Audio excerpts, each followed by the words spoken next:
ጦርነትን ለማስወገድ እንሰራለን፣ ለሰላም ብለን የምንሸጠው ግዛት ግን የለም። ፕሬዚዳንት ጀነራል ታደሰ ወረደ ናቸው ይህንን የተናገሩት።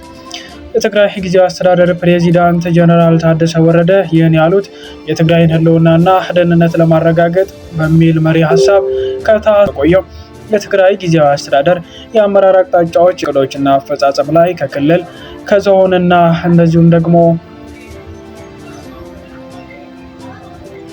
ከወረዳ ከፍተኛ አመራሮች ጋር ባደረጉት ስብሰባ ላይ ነው።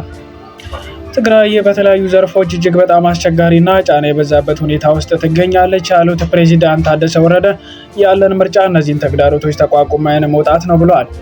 በተለያዩ መንገዶች እገዳው እንዲጨምርና እንዲወሳሰብ የሚያደርጉ ብዙ እንቅስቃሴዎች አሉ። በመሆኑም የአደጋው መጠን ከፍተኛ ነው ብለዋል።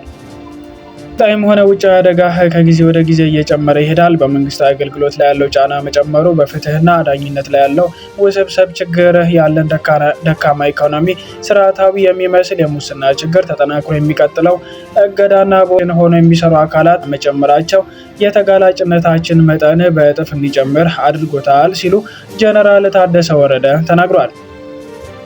በተጨማሪም ጀነራል ታደሰ ወረደ እንዳሉት ደግሞ ተቸገርኩ ብለህ ብትጮህ የሚሰማህ በሌለበት ዓለም አቀፍ ሁኔታ ውስጥ ነው ያለነው። ሀገራት የራሳቸውን ፍላጎት የሚያስቀድሙበት፣ ብትሞትም የሚሰማ በሌለበትና ለሰብአዊነት የሚሰጠው ትኩረት በቀነሰበት ዓለም አቀፍ ሁኔታ ውስጥ እንገኛለን ብለዋል። ለዚህ መፍትሄውም ትኩረት በቀነሰበት በዚህ ጊዜ ዓለም አቀፍ ሁኔታ ውስጥ እንገኛለን ብለዋል። ለዚህም መፍትሄው በውስጣችን በምንፈጥረው አቅም ነው ሲሉ ፕሬዚዳንት ታደሰ ወረደ ገልጸዋል። በተጨማሪም ጀነራል ታደሰ ወረደ የበጋን መምጣት በመጠበቅና የመኸርን ምርት በመጨመር በመምከር የሚለካ የኢኮኖሚ ጥንካሬ የለም ያሉት ሲሆን ጠንካራ አቅም የሚኖረው ጠንካራ ኢኮኖሚ ሲገነባና በዝናብ ላይ ጥገኛ ያልሆነ ኢኮኖሚ ሲገነባ ብቻ ነው ብለዋል።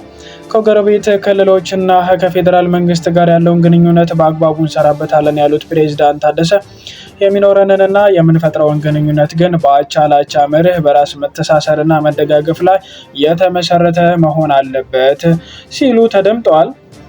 በጊዜያዊ አስተዳደር ፕሬዚዳንት ጀነራል ታደሰ የቀረበው የትግራይ ጊዜያዊ አስተዳደር የአመራር አቅጣጫዎችና እቅዶች ሰነድ ላይ ውይይት ተደርጎበት ለእነሱ ጥያቄዎችና አስተያየቶች ምላሽ ከተሰጠ በኋላ ቀጣይ የአመራር አቅጣጫዎችና አፈጻጸሟቸው ተብራርተው በሙሉ ድምፅ ጸድቆ ለ3 ቀናት ሲካሄድ የቆየው መድረክ ትናንት ታህሳስ 4 2018 ዓ.ም ተጠናቋል።